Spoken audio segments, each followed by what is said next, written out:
Sir join करके देखते हैं। अच्छा, आपने BSc की है और फिर उसके बाद BTA BTA लगे थे विजिट कॉलेज में पढ़ा रहे थे। नहीं नहीं, वो खुद क्लैरिकल है। सही।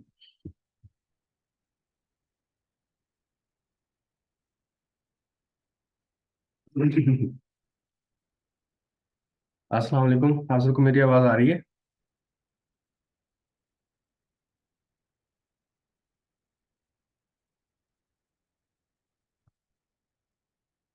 वीडियो ऑर्डर फिर से स्टार्ट करते हैं टाइम।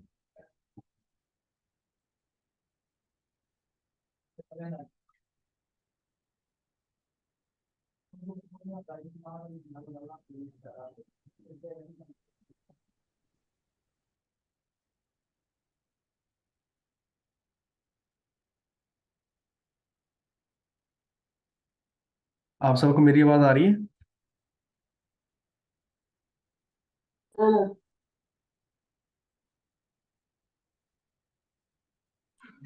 जी आ रही है। गुड।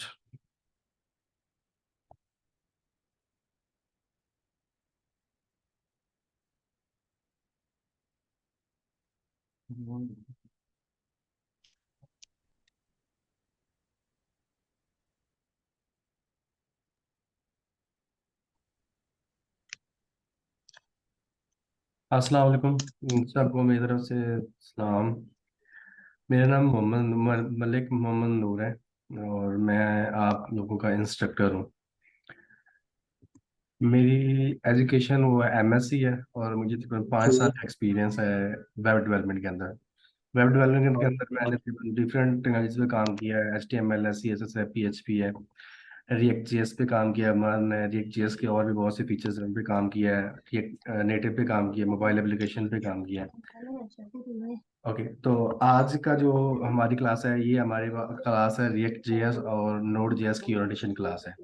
अब इस क्लास के अंदर हम आपको ये बताएंगे कि हमारे पास जो रिएक्ट है उसका क्या स्कोप है, हम इसके थ्रू क्या क्या काम कर सकते हैं, कौन कौन सी चीज़ें आप हम बना सकते हैं। और साथ में ये बता दें कि ये हमारे जो आने वाला वक्त है उसके अंदर, आने वाला जो टाइम है उसके अंदर कितनी एक अहमियत क्या है। ओके। यस। अस्सलाम। हाँ जी। आप सबको मेरी स्क्रीन नजर आ रही है? जी सर। ओके, चलिए स्टार्ट करते हैं। आप सबको मेरी आवाज भी आ रही है? आपका नाम क्या? सॉरी। ना। ओके। आप सबको मेरी आवाज आ रही है? ओके। सबसे पहले आप सबको मेरी तरफ से सलाम अलैकुम, दोबारा से सलाम अलैकुम। वालेकुम सलाम सर। अच्छा, और उसके बाद आप स्टार्ट करते हैं। सबसे पहले जो हमारी आज की क्लास है, इस क्लास के अंदर हम ये पढ़ेंगे, हम सबसे पहले तो हम आपको इंट्रोडक्शन देंगे कि हमने इस पूरे कोर्स के अंदर क्या पढ़ना है, किस पे काम करना है, कौन सा काम करना है और कौन कौन से प्रोजेक्ट्स हैं जिनके ऊपर हम काम करते हुए हम सारी चीज़ें जितनी भी हम डिफिकल्टीज हैं उनको दिखा सकते हैं। Yes sir. चले, सबसे पहले हमारे पास है, इसको कह सकते हैं आप वन फुल स्टैक डेवलपमेंट भी कह सकते हैं, आप रिएक्ट JS और नोड JS भी कह सकते हैं। ठीक है। और मेरा नाम मोहम्मद नूर है और मैं मेरी MSc IT है as graduate, sorry master in information technology. और मुझे वेब डेवलपमेंट के अंदर काम करते हुए आई थिंक 5 साल एक्सपीरियंस हो गया है, जिसमें मैंने डिफरेंट लैंग्वेज पे काम किया है, जैसे HTML है, CSS है, ये बेसिक लैंग्वेज है। उसके बाद मैंने PHP पे काम किया है और उसके बाद जावास्क्रिप्ट पे काम किया है, रिएक्ट JS पे आया है, रिएक्ट JS की और भी बहुत सी काम उस पे काम किया है, फिर मन पे काम किया है, नोड JS पे काम किया, MongoDB पे काम किया है, एक्सप्रेस पे काम किया है और उसके बाद रिएक्ट नेटिव पे भी काम किया है। ठीक है। तो आज का जो हमारा जो मेन टॉपिक है वो फोकस होगा कि हम इस प्रोजेक्ट पूरे जो हम आपके साथ जो मेरा 3 मंथ का ये ट्रेन होगा उसके अंदर क्या काम करेंगे, क्या पढ़ेंगे, कितना पढ़ेंगे और कितना, जब आप इस कोर्स को करने के बाद कितनी चीज़ों को करने में के आयल हो जाएंगे। ओके। सबसे पहले देखते हैं कि हमारे पास में दो चीज़ें होती हैं पूरी। जब हम वेब डेवलपमेंट की बात करते हैं तो वेब डेवलपमेंट के अंदर दो मेन चीज़ होती हैं, एक होता है फ्रंट एंड होता है और एक होता है बैक एंड। क्या होता है, एक फ्रंट एंड होता है और एक होता है बैक एंड। अब जो फ्रंट एंड होता है, फ्रंट एंड मतलब ये होता है कि जो चीज आपको नजर आ रही होती है वेबसाइट के ऊपर, आपकी लैपटॉप की स्क्रीन के ऊपर, उसको हम कहते हैं फ्रंट एंड। क्या कहते हैं, फ्रंट। अब फ्रंट एंड एक डिफरेंट जॉब्स है, बैक एंड एक डिफरेंट जॉब्स है। जब इन दोनों को मिलाया जाता है तो वो ये फुल स्टैक बनता है। क्या बनता है मेरे, फुल स्टैक। फुल स्टैक का मतलब ये होता है कि वो बैकएंड जिसके अंदर आप ये कह सकते हैं कि डाटाबेस को भी हैंडल कर रहा होता है, उसकी एपीआईज को भी हैंडल कर रहा होता है, डाटा कैसे मैनिपुलेट करना है उसको भी हैंडल कर रहा होता है, और साथ साथ उसकी जो रिप्रेजेंटेशन होती है उसको भी हैंडल कर रहा होता है। तो अभी हम क्या करेंगे, हम पहले फ्रंट एंड की जितनी भी टेक्नोलॉजीज हैं फ्रंट एंड को पढ़ेंगे, उसके बाद फिर हम जाएंगे उसके कुछ मॉड्यूल्स के ऊपर जाएंगे, फिर हम बैक एंड पे आएंगे। ओके। अच्छा, सबसे पहले क्या हमारे पास जो आउटलाइन है फ्रंट एंड के, हम जो जिसके अंदर हम पढ़ेंगे वो हम सबसे पहले हमारे पास होती है HTML होती है। क्या आती है, फिर हमारे पास होती है भाई, सॉरी अहमद खान भाई, मैंने रिकॉर्डिंग कर रहा हूँ, कोई बात नहीं। आप बाद में जो आपकी मैनेजमेंट से रब्ता करके आपके पोर्टल पे ये वीडियो मिल जाएगी आपको, उसकी इशू उसकी परेशानी आपने नहीं लेनी। ठीक है। ठीक है, okay sir, thank you. Okay. अब उसके बाद सबसे पहले क्या हमारे पास होती है HTML और CSS। अब HTML और CSS की क्या बात करते हैं, जब भी आप वेब डेवलपमेंट की बात करते हैं, जब भी हम वेब डेवलपमेंट की बात करते हैं, चाहे वो किसी भी लैंग्वेज में करें, किसी भी लैंग्वेज में करेंगे, लेकिन चाहे आप वर्डप्रेस पे कर रहे हैं, चाहे पाइथन पे कर रहे हैं, चाहे शॉपिफाई पे कर रहे हैं, जब जब भी ये जो वेबसाइट की बात करेंगे तो उसके अंदर HTML और CSS का होना जरूरी है। क्योंकि जब भी आप कोई भी लैंग्वेज कराएंगे, जो कोई भी लैंग्वेज साथ वेबसाइट डेवलप करेंगे, तो जब उसको ब्राउजर पे लाइव करेंगे तो वो HTML और CSS में ही आपको नजर आएगी, इसके अलावा और किसी चीज में नजर नहीं आएगी। तो अगर आपने बैकएंड करनी है चाहे फ्रंट एंड करनी है तो उसके लिए आपको HTML और CSS का आना जरूरी है। ठीक है, जरूर। मतलब आप ये कह सकते हैं, आपको पता होना चाहिए कि ये टैग क्या है, ये टैग्स क्या है। जब भी आपने बैकएंड के साथ काम करना है तो फिर वहां पर भी आपने बताना है कि आपने यहाँ पर कौन सी चीजें लगानी है, कौन सी आपने लॉजिक्स लगानी है, और उसके साथ आपने काम करना है। ठीक है। तो पहले हमारे पास होती है HTML होता है, फिर आता है CSS, और फिर हमारे पास आता है जावास्क्रिप्ट।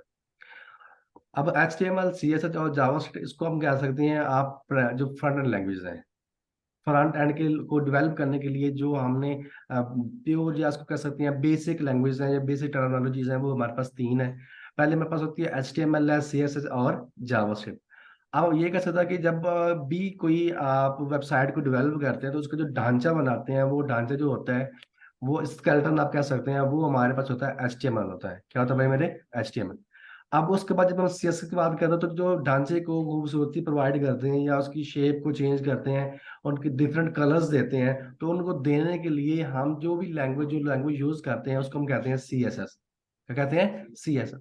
अब यहाँ से तीन चीजें आपने देखनी कि पहले हमारे पास क्या है, HTML है। जब कोई भी हम ढांचा बनाते हैं, जैसे कि सपोज करते हैं किसी आप प्लाजा की बात कर ले, जब प्लाजा तैयार होता है सबसे पहले तो उसकी पहले कंक्रीट होती है, उसका एक ढांचा तैयार होता है, तो वो आप कह सकते हैं कि वो HTML है। क्या हमारे पास है और जितनी HTML स्ट्रांग होगी, जितनी इसके अंदर कोड ज्यादा जल्दी होंगे, उतनी वो हमारे जो वेबसाइट होती है वो उसकी ज्यादा इफेक्टिव है। ओके। और उसके बाद जब वो उस पूरे प्लाजे को रंग रोगन किया जाता है, या उसको एक शेप दी जाती है, एक अच्छे शेप दी जाती है, उसमें कलर्स दिए जाते हैं, या उसको डिफरेंट पार्ट्स में डिवाइड करते हैं, तो वो उसको एक लिहाज से हम CSS कह सकते हैं। क्या कह सकते हैं, CSS। अब लास्ट पे बात आती है जावास्क्रिप्ट की। अब जो जावास्क्रिप्ट की ऐसी लैंग्वेज है, इसको हम कहते हैं स्क्रिप्ट लैंग्वेज। अब इस लैंग्वेज के जरिए आप अपनी वेबसाइट के अंदर जो एक्शंस होते हैं या फंक्शनैलिटी प्रोवाइड करते हैं, कि आपने किसी एक पे चीज पे क्लिक करते हैं, क्लिक करने पे क्या चीज आपको शो होनी चाहिए,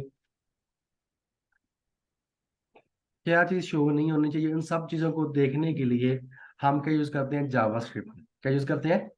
और इस हमारे जो अभी हम जिस पे हम काम कर रहे हैं, जो अपने मॉड्यूल ये हमारे साथ आपका 3 मंथ का मेरे साथ चलना है, ये जो बैच है, इसके अंदर हमने सबसे ज्यादा जावास्क्रिप्ट के बारे में ही पढ़ना है। ओके। जावास्क्रिप्ट के बारे में ही पढ़ना है। अब इसके आगे हम डिटेल्स इसमें बात करेंगे। अस्सलाम वालेकुम। अल्हम्दुलिल्लाह ठीक ठाक। आप लेट हो गए, सर बिल्कुल। चलो कोई बात नहीं। अच्छा, उसके बाद हमारे पास तीन चीजें हैं। सबसे पहले HTML है, CSS है, जावास्क्रिप्ट है, और लास्ट पे फिर आती है रिएक्ट बूटस्ट्रैप आता है। क्या आता है। अब जो रिएक्ट बूटस्ट्रैप है, ये आपके पास एक UI फ्रेमवर्क है। मतलब अब जब हम HTML CSS और जावास्क्रिप्ट को इकट्ठा मिला के किसी ने कंपोनेंट बना दिए, कि बजाय कि आप पूरी की पूरी HTML और CSS लिखें, उसकी बजाय आप एक कंपोनेंट मैंने बना दिया, इस कंपोनेंट को यूज कर सकते हैं। तो ये हमारे पास एक UI फ्रेमवर्क है। क्या हमारे पास है? UI का मतलब होता है यूजर इंटरफेस। इसके अंदर हम HTML और जावास्क्रिप्ट या CSS को मिलाकर डिफरेंट कंपोनेंट्स पहले से बना लेते हैं, बिल्ड इन कह सकते हैं आप। फिर उनको हम एज इट एज यूज कर सकते हैं। तो उसके लिए वो हम हमारे पास एक फ्रेमवर्क बन जाता है, और हमारे पास एक रिएक्ट बूटस्ट्रैप का भी फ्रेमवर्क है। ठीक है, ये तीन चीजों पे डिपेंड करता है। आपके पास HTML है, CSS है और जावास्क्रिप्ट है। उसके बाद आती है टेलविंड आती है। अब टेलविंड भी आप कह सकते हैं कि ये एक फ्रेमवर्क है। आप ये कह सकते हैं कि HTML CSS और जावास्क्रिप्ट को इकट्ठा मिला के इन्होंने डिफरेंट टेक्नोलॉजी, डिफरेंट कंपनीज ने अपना अपना एक मॉड्यूल दिया है। जैसे पहले रिएक्ट बूस्टैप वालों ने अपना एक रिएक्ट बूस्टैप का दे दिया है। टेलविंड वाली जो कंपनी है, जो आपका ऑर्गेनाइजेशन है, उसने अपना एक अलग से फ्रेमवर्क, UI फ्रेमवर्क, जिसको हम कहते हैं टेलविंड। उसके बाद आता था रिएक्ट जेएस है। अब इस आपका जो बैच है, इस आपका जो प्रोग्राम है, इसके अंदर हम रिएक्ट जेएस के बारे में थ्रोली पढ़ेंगे। मतलब कि जितना भी हम काम करेंगे वो रिएक्ट जेएस में ही करेंगे। अब रिएक्ट जेएस क्या चीज है? रिएक्ट जेएस हमारे पास एक फ्रंट एंड लाइब्रेरी है। इसको हम फ्रेमवर्क नहीं कह सकते, बल्कि हम उसको कहेंगे फ्रंट एंड लाइब्रेरी है, जो किसी भी वेबसाइट की UI को बिल्ड करने के लिए हम यूज करते हैं। अब कैसे यूज करेंगे हम नेक्स्ट लेक्चर्स में पढ़ेंगे। सर इसमें मेरे क्वेश्चन ये था कि थोड़ा सा अगर आप गाइड कर देते कि लाइब्रेरी और फ्रेमवर्क में जो है ना वो कोर डिफरेंस क्या है। ओके, बता देते हैं। जो हमारे पास लाइब्रेरी होती है वो एक मतलब कि फ्रेमवर्क होता है। तो फ्रेमवर्क के अंदर all and each and everything होती है उसकी। जो भी आप फ्रेमवर्क के अंदर जितने भी उसके साथ काम करना है, उनकी सारी की फंक्शनैलिटी आपको फ्रेमवर्क में मिल जाएगी। लेकिन जो लाइब्रेरी होती है वो लाइब्रेरी फ्रेमवर्क नहीं होता। मतलब डिफरेंट लाइब्रेरीज मिलकर आप फ्रेमवर्क बनाता है। डिफरेंट लाइब्रेरीज को मिला के आप एक फ्रेमवर्क बना सकते हैं, लेकिन फ्रेमवर्क जो होता है वो पूरा का पूरा एंटायर एक वर्ल्ड होती है, जिसके जरिए हम उसके बाहर नहीं जा सकते, उसके अंदर ही हम काम करेंगे। ओके, ठीक है। Got it. ठीक है सर। ओके, उसके बाद हमारे पास चक्रा UI है। अब चक्रा UI, जैसे अब मैंने आपका रिएक्ट बूटस्ट्रैप हमारे पास है, तो ये एक UI फ्रेमवर्क है। अब इसके अंदर आपने चाहे नैप बार लेनी है, चाहे आपने कोई ब्लॉग लेना है, कोई कार्ड लेना है, कोई फॉर्म लेना है, कोई कोई भी आपने चीज लेनी है, तो इसके अंदर पहले से मौजूद है। जबकि हम बात करते हैं, जब लाइब्रेरीज की बात करते हैं, तो वो एक छोटा सा मॉड्यूल हो कह सकते हैं आप। छोटा सा मॉड्यूल जिसके अंदर आप उसकी लिमिट के साथ उसके साथ किसी और चीज को भी इंटीग्रेट कर सकते हैं। वो हमारे पास एक लाइब्रेरी होती है। ओके, अब ये हमारे पास है front end library, sorry front end की आउटलाइन है, जो हम इस कोर्स के अंदर पढ़ेंगे। किसी को कुछ क्वेश्चन नहीं आता? कौन? चले, अब नेक्स्ट स्टार्ट करते हैं हम। अब सबसे पहले क्या HTML क्या चीज़ है? जैसे मैंने आपको पहले बताया कि जब भी आप ब्राउजर पे जाते हैं, किसी भी ब्राउजर पे जाए, चाहे सफारी है, जिस जहाँ पर भी चला जाए, तो वहां पर जो आपको कंटेंट शो हो रहा होता है वो आपको दो लैंग्वेज में शो हो रहा होता है। एक होती है HTML होती है, और दूसरी होती है CSS। इसका जो बैक एंड पे होता है, जो इसके पीछे हो रहा था, ये दो चीजें होती हैं जो आपको शो करवा रही होती हैं, कि जब भी आप ब्राउजर पे जाते हैं तो जो भी आपका कंटेंट होता है, चाहे जिस मर्जी लैंग्वेज में हो, चाहे जिस मर्जी फ्रेमवर्क में हो, तो वो सारा सारा किस में आता है? HTML में ही आपको शो होता है। ओके, तो हम इसके जरिए हम HTML और CSS को ज्यादा जोर देकर पढ़ेंगे, और इसको एंटायरली पढ़ेंगे। मतलब कि थ्रू आउट पूरे के पूरे बैच के अंदर हम CSS और HTML को जरूर पढ़ेंगे। ठीक है, और नेक्स्ट हमारे पास है HTML। अब हमारे पास यहाँ पर बात कर रहे हैं कि HTML को सीखना क्यों जरूरी है। ठीक है, सबसे पहले अगर आपने वेब पेज को क्रिएट करना है, जिसकी इनिशियल स्टेज है, एक वेब डेवलपमेंट की जो इनिशियल स्टेज है वो है वेब पेज को क्रिएट करना। तो उसको क्रिएट करने के लिए आपको HTML का आना जरूरी है। अगर आप HTML का पता ही नहीं है, तो जो अगर आप वेबसाइट कैसे बनाएंगे? अगर बैकएंड वाला बंदा है, उसने अगर फ्रंट एंड के साथ इंटीग्रेशन करनी है, तो अगर उसको HTML का टैग उसका नहीं पता, तो वो उसको इंटीग्रेशन अच्छे से नहीं कर पाएगा। ओके, अब उस पर क्या, वेब डिजाइनर का जो कैरियर है, उस कैरियर में एक बहुत अहम रोल अदा करता है। ठीक है, और थर्ड पे आता है मोबाइल एप्लीकेशन डेवलपमेंट। अगर आपको HTML और CSS आ जाती है, तो उसके बाद जो मोबाइल एप्लीकेशन डेवलपमेंट होती है, उनके अंदर भी ये सेम मेथडोलॉजीज यूज करते हैं, लेकिन डिफरेंट नेम के साथ। सेम जो हम HTML लिखते हैं, HTML के अंदर हम टैग्स लिखते हैं, लेकिन जो CSS देते हैं, margin top, each and everything, ये एज इट एज हम मोबाइल एप्लीकेशन के अंदर भी यूज करेंगे, लेकिन उसकी मेथडोलॉजी थोड़ी सी चेंज होगी। लेकिन जो प्रॉपर्टीज होंगी, जो प्रॉपर्टी हम यूज करेंगे, वो सब की सब सेम होगी। ओके, अब नेक्स्ट स्टार्ट करते हैं। सबसे पहले दूसरा हमारे पास कि हमारे पास अगर आपने HTML को पढ़ना है या सीखना है तो उसके लिए आपके पास कौन कौन से सॉफ्टवेयर होने चाहिए। मतलब जैसे अगर आपने कि अगर HTML का कोड लिखना है तो कोड लिखने के लिए आपको पास कौन कौन सी चीज का होना जरूरी है। तो फर्स्ट ऑफ ऑल आपके पास लैपटॉप का होना जरूरी है, राइट। दूसरी बात आती है कि आपके पास उस HTML के कोड को लिखने के लिए आपके पास डिफरेंट सॉफ्टवेयर होते हैं, उनमें से एक सॉफ्टवेयर का होना भी आपके पास जरूरी है। जैसे मैंने कहा HTML को एडिटर जो हमारे पास है, नोट पैड है, नोट पैड प्लस प्लस है, विजुअल स्टूडियो कोड है, सबलाइम है, एटम है, एंड और भी बहुत से हमारे पास ब्रैकेट्स जैसे हमारे पास होता है। लेकिन इस कोर्स के अंदर थ्रू ओनली जितने भी हमारे पास जो प्रोग्रामर्स हैं वो जो रिकमेंड करते हैं वो रिएक्ट जीएस के लिए वो करते हैं VS code, visual studio code. तो हम वही यूज करेंगे। वो कैसे डाउनलोड करते हैं वो मैं आपको बताऊंगा, ठीक है। अब दूसरा बात है तुम्हारे पास कि ब्राउजर कौन सा होना चाहिए। ब्राउजर आपके पास कोई भी आ सकता है, कोई इशू नहीं है, लेकिन मोस्टली हम प्रेफर करते हैं क्रोम पे हम आए, ठीक है। क्रोम हमारे पास क्या है, एक लाइट वेट है और इसकी अपडेट्स हर रोज आती रहती है, ठीक है। जो मैक्सिको एज है उसकी भी अपडेट्स आती हैं, लेकिन अब मोस्टली हम यूज नहीं करते, लेकिन क्रोम को मोस्टली लोग यूज करते हैं, ठीक है। यहाँ तक कोई इशू। चले, अब आती है हमारे पास CSS की बात आती है। किसकी बात आती है। अब मैं आपको थोड़ा सा ना एक थोड़ा सा स्ट्रक्चर बना के सिखाता बताता हूँ कि हमारे पास ये HTML और CSS क्या चीज है। अब अगर आपकी बात करते हैं कि पूरी एक हमारे पास ये एक बिल्डिंग है, या आप कह सकते हैं ये पूरा एक प्लॉट है, आप क्या ये भी कह सकते हैं वेबसाइट है, पेज है, ठीक है। अब पेज के अंदर जो डिफरेंट हमारे पास स्ट्रक्चर बनते हैं, क्या बनते हैं स्ट्रक्चर, मतलब कि आप कह सकते हैं कि ये यहाँ पर ये कुछ यहाँ पर हो जाएगा, यहाँ पर ये गैलरी बन जाएगी, ऐसा ही है ना। यहाँ पर कुछ और यहाँ पर दो तीन रूम बन जाएंगे, ये सब कुछ बन जाएगा। लेकिन जब आप कोई भी प्लेट कोई भी चीज बनाते हैं तो इसका पहले ढांचा बनाते हैं। क्या बनाते हैं, ढांचा। अब ढांचे से क्या मुराद है कि आपने ये बताया था कि ये चीज ये इसकी बेसिक है, ये यहाँ यहाँ पर होगी। ओके, तो जो हम ढांचा बनाते हैं उसको हम कहते हैं HTML, कहते हैं। और उसके बाद जब इसको हम थोड़ा सा फ्लोरिश करते हैं, इसको कलर्स देते हैं, इसकी शेड्स बनाते हैं या इनको डिफरेंट शेप्स में कन्वर्ट करते हैं, तो ये होती है हमारे पास क्या होती है, CSS होती है। क्या होती है, तो CSS। सर ये सारा स्ट्रक्चर में इंक्लूड होगा, ये जितना आप बता रहे हैं ये सारा के सारा क्या होता है, जैसे कि ढांचा बनाना है। जिसके हमारे पास H2 है, हमारे पास H3 है, जितने भी।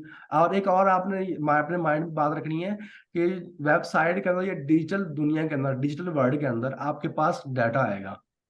क्या आएगा, डाटा आएगा। ये अपने माइंड में अभी बात याद रखनी है।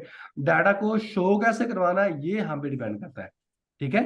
अब डाटा को कहाँ पर शो करवाना है, ठीक है, कहाँ पर शो करवाना है, सपोज करते हैं किस किसके साथ शो करवाना है, वो हमारे पास HTML है।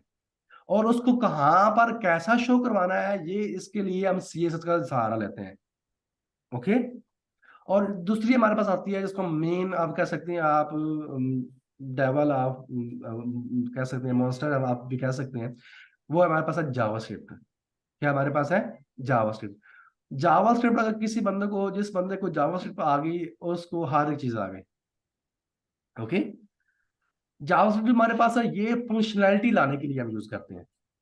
क्या लगाते हैं, फंक्शनैलिटी को लेके आने के लिए यूज करते हैं। और हम जावास्क्रिप्ट को थ्रू आउट पढ़ेंगे। इन तीन चीजों को पहले जो हमारे पास HTML है, CSS को तो हम पढ़ेंगे ही पढ़ेंगे, लेकिन जावास्क्रिप्ट क्योंकि हमने जो रिएक्ट जेएस की बात करनी है तो रिएक्ट जेएस के हमारे पास एक जावास्क्रिप्ट लाइब्रेरी है। कि हमारे पास है जावास्क्रिप्ट लाइब्रेरी है जो फेसबुक वालों ने दी हुई है। और उनको जो कम्युनिटी या उसको मेंटेन कर रहे हैं या अपग्रेडेशन करते हैं वो सारे के सारे फेसबुक वाले कर देते हैं। फेसबुक जिस टेक्नोलॉजी के ऊपर, इंस्टाग्राम जिस टेक्नोलॉजी के ऊपर बना है वो हमारे पास है रिएक्ट जेएस है। क्या है, रिएक्ट जेएस। कोई क्वेश्चन यहाँ तक, ये सर फ्रेमवर्क बताया था ना। नहीं ये लाइब्रेरी है, फ्रेमवर्क नहीं है। सर इसके अंदर फिर वो मतलब एक लाइब्रेरी के अंदर फर्दर सब लाइब्रेरीज भी होती हैं। नहीं, हम इसको इन साथ इस लाइब्रेरी, एक छोटी लाइब्रेरी नहीं है, एक बहुत बड़ी लाइब्रेरी है, ठीक है, ठीक है। इसके साथ हम इंटीग्रेट कर लेते हैं। वो कैसे करेंगे वो मैं आपको बताऊंगा, ठीक है। ठीक है। और वो हमारे पास एक कंपोनेंट बेस्ड है, आप कह सकते हैं ये कंपोनेंट बेस्ड है। मतलब कि आप ये कह सकते हैं कि ये एक लाइब्रेरी है, इसके अंदर अगर आप अपना चाहे कोड या अपने राउटिंग के लिहाज से करना कुछ भी मॉड्यूल जो आप अपने लिहाज से कस्टमाइज करना चाहें तो वो कर सकते हैं। लेकिन जो फ्रेमवर्क होता है उसके अंदर अगर आपने कस्टमाइजेशन करनी है तो वो थोड़ा डिफरेंट होता है। ओके, हमारे पास रिएक्ट के फ्रेमवर्क्स हैं जिनको हम कहते हैं गेट्स भी है, नेक्स्ट जेएस है। इनके अंदर अगर आपने कोई चीज भी लेके आनी है तो एक मैथडोलॉजी की लेके डाल दें, और उसके अंदर आप कस्टमाइजेशन नहीं कर सकते, कस्टमाइजेशन नहीं कर सकते, लेकिन लाइब्रेरी के अंदर आप कस्टमाइजेशन कर सकते हैं। ओके, चले नेक्स्ट हम स्टार्ट करते हैं।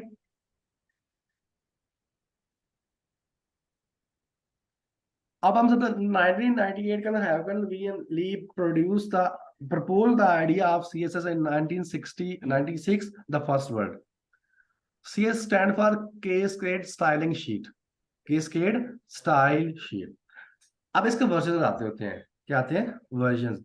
अभी हमारे पास जो रिसेंटली सीएस का वर्जन चल रहा है वो हमारे पास है CSS3 है, CSS3 वर्जन का पता ना आपको कि नहीं पता? अच्छा, जैसे हमारे पास विंडोज 7 है, 8 है, 9 है, ये वर्जन है। तो अभी हमारे पास जो करंटली चल रहा है वो CSS3 है। इसके आने से इसने CSS ने बहुत सारे टैग्स इसमें इंट्रोड्यूस कराएंगे जिसने एक डेवलपर की जो लाइफ है वो बहुत आसान करती है। ओके, चले अब नेक्स्ट हमारे पास आती है स्लाइड में, हमारे पास है कि अब CSS कितने टाइप्स की होती हैं, CSS कितनी टाइप्स की होती हैं। तो वो हमारे पास कितनी टाइप्स की, 3 टाइप्स की होती हैं। कितने टाइप्स की होती हैं? एक हमारे पास है इनलाइन स्टाइलिंग, क्या होती है? एक होती है हमारे पास इंटरनल, और दूसरी हमारे पास क्या होती है एक्सटर्नल।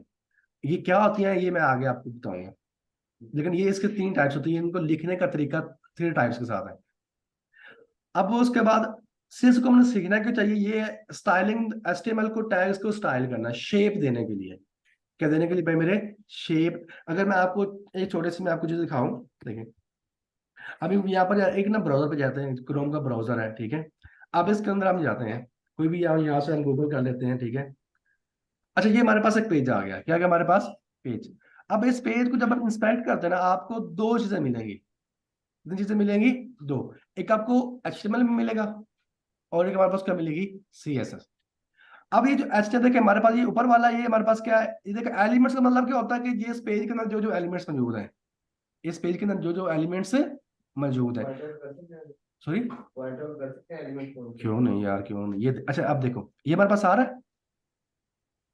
अब ये एप्लीकेशन है, ये LI लगा हुआ है, ये देखें ये बिफोर है, और इसके अंदर ये स्पैन है, और ये आपके पास एप्लीकेशन लिखी हुई है, ठीक है। आ रही समझ नहीं आ रही? नहीं सर, मैं आप तो जिसके कोड का बता रहे हैं, कोड या ये एलिमेंट्स है, बिल्कुल, जिसके जो वेब पेज है, हाँ ठीक है, उसके बात कर रहे हो कि उसके ऊपर एलिमेंट्स कौन से होंगे। एग्जैक्टली, पहले हम ये बताइए कि एलिमेंट्स से मुराद क्या है। एलिमेंट्स में देखें, एलिमेंट्स का मतलब ये होता है कि जिस चीज के मिलकर बनता है। अब एक वेब पेज है, उसके एलिमेंट्स कौन कौन से हैं कि उस पेज के ऊपर कौन कौन से टैग्स मौजूद है। अब एलिमेंट के अंदर 2 चीजें आती हैं, एक होता है HTML होता है और दूसरा क्या होता है? CSS होता है। ठीक है, क्या होता है? HTML और CSS। कि ये दोनों चीजें किससे मिलकर बनी है? HTML और CSS से मिलकर बनी है। चाहे आप क्रोम है, ये जो हमारे पास, अब ये हम गूगल की बात कर रहे हैं, ये क्रोम की बात कर रहे हैं, तो ये हमारे पास क्या है? ब्राउजर है। क्या हमारे पास है?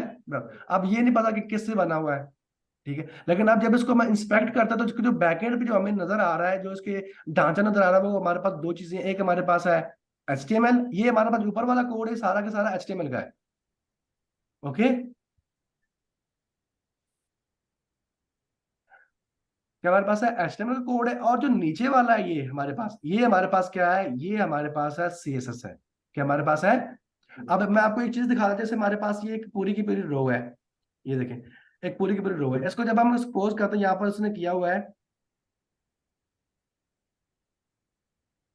अगर मैं आपको यहाँ पर देखें, यहाँ पर पोजीशन उसने फिक्स की, एब्सोल्यूट की हुई है। आप देखो इसको मैंने खत्म किया तो ये देखो खत्म हुआ नहीं हुआ, ये हमारे पास ऐसे आ रहा है, ठीक है।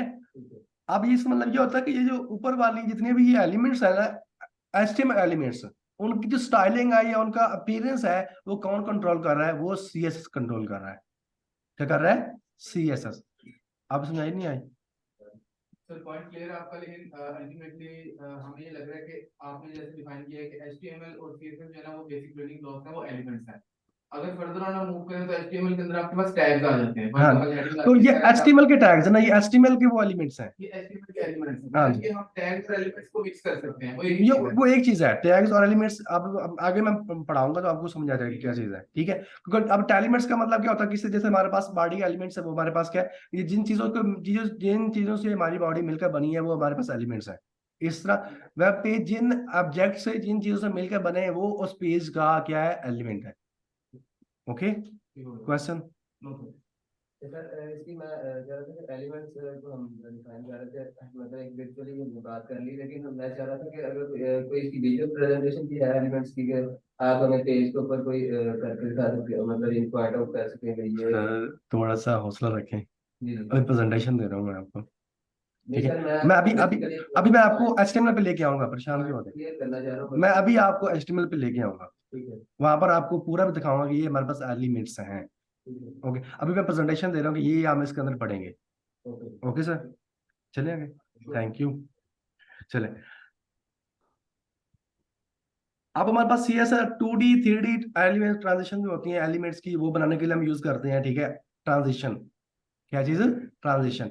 वेबसाइट डेवलपमेंट को, प्रोसेस को फास्ट करते हैं। अब हम बात करते हैं जावास्क्रिप्ट की, बात करते हैं किसकी बात करते हैं, जावास्क्रिप्ट। फिर हम नेक्स्ट करते हैं JavaScript is a event based programming language. Event मतलब क्या होता है कि जब भी, अब सपोज करते हैं, देखिए हमारी बॉडी यहाँ पर रिलैक्स हो रही है, ठीक है ना। जब तक हमारे माइंड ने कोई इवेंट कॉल नहीं करना ना, तब तक मेरे हमारे जो हाथ हैं ये वैसे के वैसे रहेंगे, हमारी पूरी बॉडी की बॉडी वैसे रहेगी, ठीक है। जब जैसे ही उसने कोई इवेंट कॉल करना है, जैसे ही हमारे माइंड ने कोई कहना है कि ये करो, तो ये हो जाएगा। इस तरह जब भी हम वेबसाइट के अंदर कोई चीज देंगे और वहां पर कहेंगे इसको कॉल करें या इसको फंक्शनैलिटी लेके आए, तो उसको लेके आने के लिए हम क्या कहते हैं, जावास्क्रिप्ट को यूज करते हैं। इसको यूज करते हैं जावास्क्रिप्ट, और ये इवेंट बेस्ड है कि इवेंट पे ऊपर हम कॉल करते हैं। इवेंट कॉल करने के लिए हम क्या यूज करते हैं, जावास्क्रिप्ट को। किसको यूज करते हैं। अब जावास्क्रिप्ट के अंदर ना एक मिथ है कि जावास्क्रिप्ट क्या है, ये आप ये कह सकते हैं कि जावास्क्रिप्ट जो है ना, ये बहुत कमाल की चीज है। जावास्क्रिप्ट को यूज करते हुए और आप मोबाइल एप्लीकेशन है वो बिल्ड कर सकते हैं, वेबसाइट है, सॉरी मशीन लर्निंग कर सकते हैं, AI कर सकते हैं, ठीक है। पाइथन में भी है, लेकिन जावास्क्रिप्ट भी है। उस बाद आप डेस्कटॉप एप्लीकेशन है उनको बना सकते हैं, और भी बहुत से हैं, डाटा स्ट्रक्चर के अंदर भी इसको हम काम कर सकते हैं, ठीक है। जावास्क्रिप्ट को, अगर जावास्क्रिप्ट आते तो आप उसको सब कुछ आ जाता है। ओके, कोई क्वेश्चन याद है। अब उसके बाद क्या है कि अब इसको हम दो तरह से यूज कर सकते हैं। एक हमारे पास क्या है, क्लाइंट साइड है, और दूसरे के हमारे पास है सर्वर साइड। अब सर्वर साइड क्या चीज होती है, क्लाइंट साइड हमारे पास जब हम बात करते हैं, जो हमें अपेयर हो रहा नजर आ रहा होता है, उसको हम कहते हैं क्लाइंट साइड। क्या कहते हैं, क्लाइंट। अब इसकी बैकएंड पे जो डाटा हमारे पास से लेके आ रहे होते हैं या डाटा बेस के साथ इंटरेक्शन हो रहा होता है, वो हमारे पास क्या होता है, बैकएंड होता है। वो क्या होता है, सर्वर होता है, जिससे डाटा आ रहा होता है। इसलिए हमारे पास जो PHP है, पाइथन है, ये हमारे पास बैकएंड सर्वर सर्वर साइड है, ये हमारे पास है सर्वर साइड। लेकिन जब हम बात करते हैं इसकी जावास्क्रिप्ट की बात करें, तो जावास्क्रिप्ट जो हमारे पास है ना, ये दो चीजें हैं, एक सर क्लाइंट साइड अजान भी हो है और इसको सर्वर साइड भी कह सकते हैं। दोनों के लिहाज से इसको हम यूज कर सकते हैं, दोनों के लिहाज से इसको हम यूज कर सकते हैं। क्लाइंट साइड के लिहाज से भी कर सकते हैं और सर्वर साइड के लिहाज से। इसलिए मैंने कहा है कि ये जावास्क्रिप्ट कोई नॉर्मल चीज नहीं है, बहुत हैवी चीज, अगर आगे इसको समझ आ जाए तो, और आ जाएगी इंशाल्लाह। ठीक है, और मतलब ये कह सकते हैं, जैसे कहते हैं ना कि जब भी कोई भी नॉलेज है ना, चाहे आप अरबी की बात कर लें, जिस मर्जी की बात कर लें, तो वो एक समंदर है। अब समंदर के अंदर जितना मर्जी चले जाए, आपको भी नहीं कह सकते कि मैंने सारा घूम लिया है। इस तरह अगर चाहे हम जावास्क्रिप्ट की लैंग्वेज की बात कर लें, कोई भी लैंग्वेज की बात कर लें, तो आप ये कभी नहीं कह सकते कि ये इसको मैंने सारा कर लिया है, और ना ही कोई ऐसा कुछ कह सकता है। जो कहते हैं ना मैंने ये सब कुछ किया है, वो झूठ बोलते हैं। ओके, आने वाला हर टाइम जो है वो एक नई चीज प्रोड्यूस कर रहा है, ठीक है। वो जावास्क्रिप्ट से है, जावास्क्रिप्ट के साथ और भी बहुत चीजें मिल रही हैं। अगर जावास्क्रिप्ट को किसी और के साथ इंटरेक्ट करना है, वो क्या करना है, वो सारा सारा हम इसके अंदर पढ़, मतलब कि जावास्क्रिप्ट के अंदर पढ़ते हैं। और जावास्क्रिप्ट एक समंदर है, समंदर के अंदर गोता लगा सकते हैं, और ये नहीं देख सकते कि इसकी गहराई कितनी और हमने इतना घूम लिया, ठीक है। आई समझ नहीं आई, चल। यस उसके बाद सर। उसमें पता था कि हमने जावास्क्रिप्ट को लर्न कैसे क्यों करना है। अब इसकी डिफरेंट हमारे पास क्लिक क्या है, अरेज हमारे पास आ रही होती है। अरे क्या होती है, ये आप में से किसका बैकग्राउंड कंप्यूटर साइंस का तो वो बता सकता कि अरे क्या होती है, पता है ना आपको? आप में से किसका बैकग्राउंड है आईटी का? नो सर, आईटी का बैकग्राउंड नहीं है हमारा। किसका है बैकग्राउंड किस? सर इसके हम लोग केमिकल इंजीनियर हैं। ओके, कोई बात नहीं। अब हमारे पास अरे क्या होता है, जैसे हमारे पास डाटा आ रहा होता है, डाटा को हैंडल कैसे किस लिहाज से करना होता है, जैसे डाटा स्ट्रक्चर है। आप इस अगर डाटा स्ट्रक्चर की बात, केमिकल की बात कर लें, तो केमिकल के अंदर जो केमिकल इंजीनियरिंग की बात करते हैं, तो जो केमिकल रिएक्शन बनाते हैं, तो उनके जो डाटा होता है, डाटे को एक ग्राफ की शक्ल में शो करवाते हैं कि नहीं करवाते हैं? करवाते हैं ना। तो उनको करवाने के लिए हमारे पास डाटा किस फॉर्म में आ रहा था, वो अरे फॉर्म में आ रहा था, इस फॉर्म में, तो वो उनको लेके आने के लिए या उनको वो साइड पे लेके जाने के लिए हम क्या यूज करते हैं? जावास्क्रिप्ट यूज करते हैं। ठीक है। मतलब कि आप ये कह सकते हैं कि जो आपके, मतलब आप केमिकल की बात कर लेते हो, तो केमिकल के अंदर भी आपका रोल देख लें कि आपने ये भी देखना कि अगर आपके पास सोडियम है, जो चीज़ भी है, जिसकी आप कोई भी एलिमेंट है, अगर उसकी आपने जो मिकदार में बढ़ा दे, तो साथ में आपका कोई ना कोई वो आप अलार्म बना सकते हैं कि ये इस प्रोडक्ट के अंदर या इस मिक्सचर के अंदर ये चीज़ ज्यादा हो गई है। ठीक है। ऐसा होता है ना, तो वो कंट्रोल भी element control element, control environment बना सकते हैं, ठीक है, ठीक वो भी है। जावास्क्रिप्ट के जरिए। ओके, तो क्वेश्चन यहाँ तक। ओके। अब ये आज के साथ हमने मोबाइल आउटपुट है, गेम डेवलपमेंट है, सर्वर एप्लीकेशन है, डेवऑप्स एप्लीकेशन है, डेस्कटॉप एप्लीकेशन है, इन सब के को हम इसके साथ बना सकते हैं। ओके, अब ये बेनिफिट्स है, ये आपने पढ़ लेने हैं। इसको बेनिफिट्स क्या क्या है, फॉर्म वैलिडेशन भी हम कर सकते हैं, एक स्लाइडर बनाएंगे, स्लाइडर बना सकते हैं, जूम इफेक्ट है, गैलरी है, एनिमेटेड गैलरी है, ग्राफ्स हैं, इन सबको बनाने के हम यूज करते हैं जावास्क्रिप्ट को। किसको यूज करते हैं? और ये जो हमारे पास कि ये हमारे पास फिर क्या नाम है, पीपीटी है, ये मैं आपको ग्रुप में शेयर कर दूंगा। और एक और चीज है, आपके ग्रुप की डिस्क्रिप्शन के अंदर तकरीबन मैंने 10 से 12 पॉइंट लिखे हैं, उनको आपने एक दफा काइंडली जरूर पढ़ना है। ठीक है। और उसके अंदर मैंने कुछ लिंक्स भी दिए हैं, कुछ चीट शीट के लिंक्स दिए हैं। ठीक है, आप उन चीट शीट को देखना है कि चीट शीट क्या आती हैं, वो मैं आगे बताऊंगा। ठीक है। और उसके अंदर मैंने फिग्मा डिजाइन दिया कि इसको हम डेवलप करेंगे, इसको हम बनाएंगे। ओके, ठीक है, कोई क्वेश्चन नहीं आता? अब नोट सर। ये हमारे पास थी, आप कह सकते हैं कि ये हमारे पास फ्रंट एंड था। क्या था हमारे पास? अब हम बात करते हैं बैक एंड की। क्या किसकी बात करते हैं? कि बैक एंड के सर अंदर इससे पहले एक छोटा सा क्वेश्चन है। जी पूछें। सर रिएक्ट बूटस्ट्रैप और सिंपल बूटस्ट्रैप में क्या फर्क है, या हम इसमें रिएक्ट बूटस्ट्रैप ही क्यों सीखेंगे, ये जो सिंपल सिंपल बूटस्ट्रैप क्यों नहीं? बूटस्ट्रैप है वो कंपोनेंट बेस्ड नहीं है, वो रिएक्ट के जो है ना कंपोनेंट या उसकी जो स्ट्रक्चर होता है उसको मीट नहीं करता। तो रिएक्ट के अंदर बूटस्ट्रैप को यूज करने के लिए बूटस्ट्रैप वालों ने एक नया वर्जन दिया जिसको हम कहते हैं रिएक्ट बूटस्ट्रैप। ओके, आई समझ नहीं आई फिर ओके सर। मेरे? जी सर ठीक। ओके, अब बात करते हैं बैकएंड की। किसकी बात करते हैं? जो इस प्रोग्राम के अंदर आपको बैकएंड पढ़ाया जाएगा वो आपके पास होगा मोंगोडीबी। मोंगोडीबी हमारे पास एक डाटाबेस है। क्या हमारे पास है? डाटाबेस है। एक्सप्रेस हमारे पास है, एक्सप्रेस है, और नोड जेएस है। अब जो नोड जेएस है ये हमारे पास एक लैंग्वेज है, जावास्क्रिप्ट बैकएंड लैंग्वेज है, जावास्क्रिप्ट पर बेस करती है, और ये एक बैकएंड लैंग्वेज है। मोंगोडीबी की बात है। मोंगोडीबी की नहीं, नोड जेएस की बात कर रहा हूँ। ठीक है। और एक्सप्रेस क्या है? ये एक्सप्रेस भी हमारे पास बैकएंड के साथ हम काम करेंगे।